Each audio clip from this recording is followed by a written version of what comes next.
Morning, morning, morning. Yes, we're back with another episode, another rider. Today, I have Bob in the car all the way from the Midlands, and he said he got stuck in a trap house and he started off, he doesn't normally drink. So that is the starting line for a good story, a good episode. So over to you, Bob. What's the situation you find yourself in? Well, Bob got himself in a bit of a mess on Friday, like. A little bit more of a mess than he should have. A lot more of a mess than he should have. Well, yeah, I haven't drank in a year, so I went out for my friend's birthday, like on Friday. And then, well, the reason I stopped drinking originally, like, was because as soon as I have a couple of pints, I want a couple of gram. Which is just the usual as it ends up, like, especially East London, all that sort of jazz, like.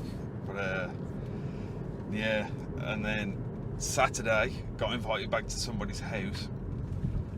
And, well, like I said, like, Saturday was like end of Friday, like 3 o'clock in the morning Friday from Brick Lane.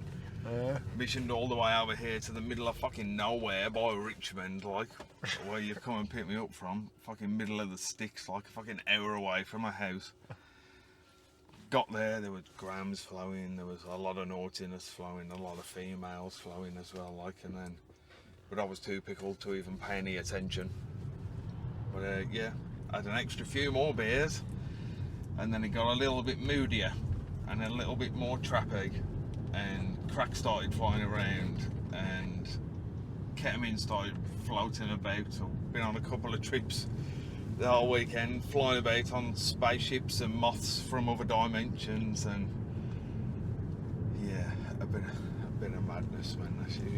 What's it like when you, explain to me, what's it like when you trip?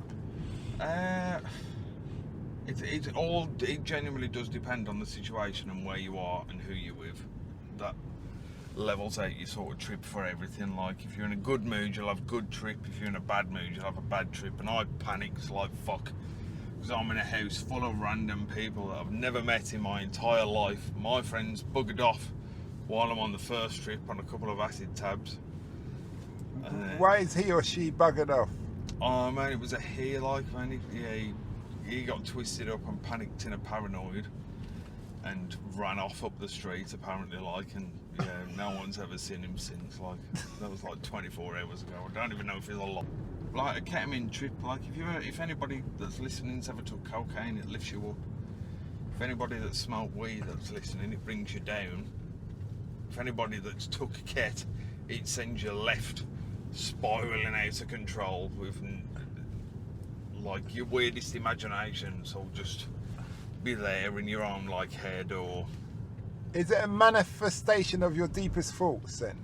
Oh yeah, 100%, man, 100%. Depending on the person you are, depends on the sort of trip you will have, like, it is. So it just shows the dangerous stuff, man. The deep craziness in you. It brings out the deep craziness. Oh yeah, 100%, man. If you think you're sane, take drugs and it will tell you completely the opposite. Especially if you go into like a horrible little trip, like. So what's the after effects? Because how do you come down off that? Because it's not like, if like you've took pills, it's like, because it's such a really like explosive high, you get an explosive down. But with ket, because it takes such a long time to get you up and about and off your head and into the trip, you sort of like just mellow out of it and just spiral back into yourself. There's not really a come down, to be honest with you. Oh, so it's like, because you gradually go up, you gradually go you down. gradually come down and level out. But my head doesn't feel very well, my bones ache, I've got dry mouth to fuck, and yeah, all the usual symptoms. Why do your bones ache? What's happening why your bones ache? It's well, it takes certain chemicals out of your body and replaces them with endorphins. And like, the endorphins can't naturally be like produced at such a high rate, so your body craves it and aches afterwards, like. Okay. Isn't ketamine what they use for horses? Oh yeah, it'll knock a horse right out mush. Oh, so the idea is it's a horse. Is that like a tranquilizer? Yeah, it's a trank, like, man. It's like a, yeah, it's a weird one, man. Like, it's not like anything else like you would ever take, sort of thing, like, man. So basically, a horse is a massive animal. Yeah. And human beings, some scientist or veterinarian accidentally injected himself one time. Accidentally. Well, all if know you the think story. about it, no, I'm just thinking, if you think about it, a horse is a massive, it's like 3 or 4 times the Big weight animal, man, nearly a ton, like. of a human being. Well, And it's the 10 heart, times a yeah, normal human, yeah, like. the heart is probably as big as your head. Oh, yeah, if not bigger, like. Yeah. If not bigger. And then, so the effects it has on that horse and puts it to sleep, somebody actually took that same dose. Oh, no, not the same dose. But, like, you can't actually overdose on ketamine, though. Yeah. All it does is put you in a kettle, and you become like distant from the world for like 4 or 5 hours, like at a time, like depending on how much you take. But if you take it all the time regularly, you build a tolerance to it. So it's like if I took 1 gram this weekend, I'd need to take 2 gram next weekend to have the same trip. Like you build a tolerance like super fast with it, like. Oh, so you're racing the trip. You're kind of chasing that high, chasing that experience. Yeah. Not like I do not understand why anybody would want to chase the high of ketamine, like, because it's wild. Maybe because you understand the science behind it. It's not so much that. I like it, to be fair. It's quite a wild place, like that it takes you to. So. Okay, but see, like heroin, I was told one time that heroin gives you a high, but you're never going to get that again. Like exactly the same as cocaine. That first line you sniff, you'll never get the feeling of that same line for the rest of the night. Like.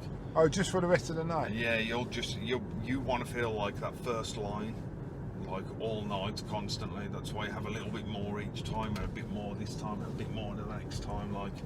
Okay. That's why I like. Yeah, it's not a good place, man, but. Oh well, Sunday morning sesh was fine. Saved my life, guys. Yeah, it's got me out of the trap hole, like. Yeah. So how long you lived in London for? Oh man, like 6 years now, like, man. And how does London compare to where you come from? It's a lot busier. Like, London's not a very friendly place, unfortunately. Okay. It's not, considering like just from somebody that lived in the Midlands, like you can make friends on the bus and they'll talk to you for the rest of your life on the bus. Like if you ever seen them, they'd swap numbers with you, they'd talk to you invite you to places, ask you to come to the pub, or like you would genuinely just make like actual friends. Like, but if you talk to people on the tube, they'll look at you they'll have a look at you like you're a freak, or shout rape and run off and that sort of stuff. Like, Why do you think that is? Oh, I don't know, man. It's everybody's at 150 mile an hour each day, every day, non-stop in London. So it's like, I think it's very hard to distract yourself away from the actual place itself. Like. So going back to the drug thing, is there any drugs that you can't come off of, that you just find that, not even you personally, but you know, that you just can't come off of? What do you mean can't come off? Like can't stop taking? Like, you once know, you've took them, you'll never be able to stop taking them. I mean, it's like that. Everybody's got their own sort of like fixation with drugs. Like, it's a lot of people sniff coke and only do coke, and they've only ever done it, but they've carried on doing it for like 20, 30 years. Like, but then there's people that have gone like a little bit further down and like smoke crack, and then the addiction level as it goes up, those couple of levels is mind blowing. Like that sort of stuff swallows you. So crack is worse. Crack's one of the worst things you could ever take. Is it? I thought someone told me it was heroin. Heroin's bad. Like you take it once, you're done. That's it. You take heroin for the rest of your life unless you get serious, like proper gangster help off someone like to get you off it. But once you take it once, your body needs it and craves it. Like, it's not like coke, your body doesn't crave it and wants it the day after, sort of thing. Like heroin's an opiate. Like opiates are the worst things in the world to take. That's the opioid crisis. Yeah, the worst things in the world. Like, man, especially these synthetic ones that are floating around as well. Like, yeah, take it once and you'll never be able to look back at anything else. The doctor gave me some drugs when I pulled or snapped one of my adductors. Basically connected to where my groin is. And I was in real pain that I couldn't stand up, and manoeuvring was really bad. And my ex said that there's opioids in there. Yeah, man. A lot I of, took a 2 lot of pills. serious painkillers have got them in, like tramadol and methadol and that sort of stuff, like, and they never tell you anything, and they'll just give them you. They'll get rid of the pain. Don't believe me. It They'll did go. get rid of the pain, but you rely on it afterwards for a very long time. When she said opioid, I went, and I remembered Joe Rogan's interviews. So I thought I better not take this again. Yeah, it's a rough thing, man. A rough thing. I advise everybody, take a little bit of word of advice from the Midland Mafia. Avoid the browns and just stick to the whites. Because any drug that you sniff or smoke that's the colour of white, you'll be okay with. But if it's the opposite, stay the fuck away, man. So what's the difference between crack and cocaine then? I thought they're the same crack's thing. just a super pure cocaine, like super pure. And that's why it's worse. That's why it's so addictive. Like, it's not called the devil's dandruff for nothing. Devil's dandruff. It's not like, it's not, man. Yeah, man, it all Traps does. you, man. It traps you. Devil's dandruff. And so that's like in America, the Hollywood people do cocaine and the ghetto people and trailer chests do crack. Yeah, I'm a firm believer that they created crack and pushed it into the smaller etiquette places in continents, like for people that knew that they were going to get a good high, and it was hyper addictive. Like, you could smoke 600-700 pounds worth of good crack in one night. So like, why wouldn't you put it somewhere where there's a massive need or crave for that sort of thing? Like, man, it is. So, but can you? So with crack, you can only smoke it. You don't inject it. No. It's just smoke it. Just smoke it. Like, it lasts for about like 10 minutes, 15 minutes, and then 15 minutes after that, you need to do the same amount again, and then again, and again, and again, and again, and your body like fully convinces you if you don't have it, you can't survive. Like, it's like drinking water. And crack is white. Yeah. Okay. But heroin's brown. Yeah. Alright. And heroin you inject. Yeah, I mean, you can still smoke heroin. Called chasing a dragon.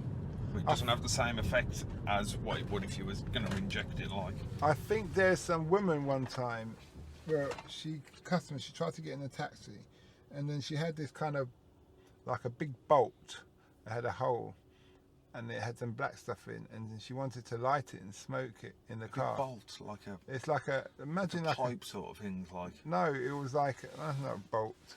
It's like a big screw, but a bolt screw with like a 10 or 13 mil head. But the inside was hollow, I noticed, and there's a hole going through as if something had gone through where the rivets were. Well, like, and she must have had like. Or maybe it was made like that, and now she's using it to smoke something. But she wanted to smoke it in the car, and I said, "You're not doing that in here, whatever it is." Nah, and then she said, she got out and she said, "Well, you can wait for me while I smoke it." And I just shut the door and drove off. Yeah, and she was. She'd have been twisting to fuck when she got back in here. Yeah, she was. She would have. She'd have been talking to 3 or 4 people in the back of here on her own. She would have, man. She would have. But no, it's the heroin's the destroyer of worlds, man. Okay. It's the destroyer of fucking worlds, like. Have you ever done what's it, ayahuasca? The hallucinogen. Yeah. No, I haven't gone into anything as deep as like ayahuasca, like, because that can, you can either be on it for 10 minutes or 10 days, like, it depends on your body. I've took DMT. Like, DMT is wild, like. What's DMT? Dimethylene tryptamine. So it's like the most potent hallucinogenic on the planet as of yet. And it will genuinely take you to somewhere where you speak to aliens and predict the future and open your third eye in your head. And I thought some guy was talking about that on, I think it's that on Joe Rogan, and he said he thought he had gone for 3 days. Well, yeah. And it turns out he's like an hour or 2. Oh, not even that long. He thought it was actually 3 whole days. I took it, I thought I was in it for the entirety of my life. And then it turns out I was in it for 10 minutes, and the cigarette I smoked beforehand, I put on my lap and it burned straight through my traces and set my leg alight, like. I just woke up and I was like, fucking hell, I've got a big red patch on my leg that's just burnt through my jeans and stuff like that. So how long does it take for a cigarette? 5 minutes, 6 minutes. So you were gone for 5 minutes, but you thought you was there the whole life. I spent an eternity floating around in space, talking to beings that convinced me Donald Trump was an arsehole and don't listen to Thatcher even though she's gone and oh dear man. All your old demons coming out. Oh man, What? if you're in a good place or a bad place or you've got bad feelings and bad thoughts, if you smoke DMT it will only take you to one place, like where your mind will never ever take you to when you're sober. You couldn't think of this shit in your dizziest motherfucking daydreams for years. If you spent years writing a story of the craziest shit you'd ever thought of, that's the first half a second of DMT. And then you genuinely speak to otherworldly beings in like other dimensions and wiggle through wormholes on space moths and butterflies that take you across the planet and all that sort of shit, like, man. So all the demons, all the suppressed, all the things that are hidden, you've suppressed within your mind. Oh yeah, 100%. Get manifested. Yeah, so with DMT you do. Like, I do not know anybody that has had a bad trip off it. I don't know anybody because it's so fast. And when you come out of it, you're sober. If you've been drinking, you're stone cold sober when you come out of it. Like, is there any drugs? Because these are proper chemicals, aren't they? Yeah, but well, like DMT is natural. It's like found in like some tree bark or some roots or sort of like abroad. Oh, so is that what like American Indians or South American Indians would use? No, ayahuasca. That was like the okay. Yeah, the little, or like peyote or something like that, like cactus juice. But you don't smoke it though. No, you drink it or like drop it in your eye or put it in your ear or something DMT. stupid like. No, with DMT you smoke like. But if anyone's listening, don't do it like, especially if you're somewhere where you're safe and you know you've got no one around you, do it all day and like you'll be fine. But if you're driving and you've accidentally smoked a little bit, you better pull your fucking ass over and prepare yourself for the dangerousness of space. That is where it will take you. That is where it will take you. You could do voiceovers, you know that? With a dry mouth like this, I'm slapping my lips together, man. Have you got a bottle of water or anything? It's in the boot. Oh, you can have this one. I've opened it. Yeah, that's interesting. So, what brought you to London? The Midlands. Everyone's friendly, but maybe that's why they're friendly, because they've all accepted there's nothing there. Yeah, it's just one of them. Not said in a nasty way. Goes to the pub and sniff lines every night, like just one of them places, like yeah, just one of them places. But there's good bits, like, don't get me wrong, where there's no people. You just have a little walk across the field. There's a lot of there's a lot of greenery. That's the one thing I do miss, because like the biggest park you can go to in London is Richmond Park, and it's not even near London. Like, you've got to catch the train an hour away or drive an hour away to see anything. Like, so it's like where I used to live, like across the road from my house, was like literally hundreds of acres of like woodland and nothing. You could just go up there when we was kids, just go up there, get drunk, have a little line, have a couple of smokes. Like, from kids? How long have you been taking drugs for? Oh, since I was like 15, 16. Like, started off with weed. And I how didn't really are you like now? weed, like, because it's like weed cabbages me, man. Like, proper cabbages me. If I smoke a joint, I will do nothing other than sit, eat Doritos, drink milkshakes, and watch TV. That's for like 4 or 5 hours at a time. It's just not my drug. That's that song, isn't it? I was gonna pay child support, then I got high. Yeah, and he was singing the song there. He was through his area. He was. He wasn't made a packet of that. He was, man. But there's, I don't know, man. I got a strange personality, man. So I like having someone that'll like extend my personality a little bit wider or weirder. So I have a couple of lines and bend somebody's ear off for 4 or 5 hours in the smoking area. Like, I'm about that. Were all your friends doing drugs? Yeah, everybody does drugs, man. Like, you're one of the only people I've ever met that has never done them. Like, none of my friends do drugs. Well, I must come across as a right boffin square or this, that.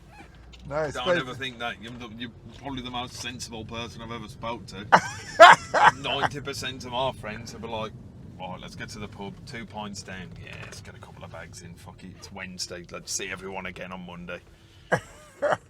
We hope that episode enhanced your life. We post an interview every day as well as vlogging on our social media channels. Don't forget to subscribe to get our latest episode.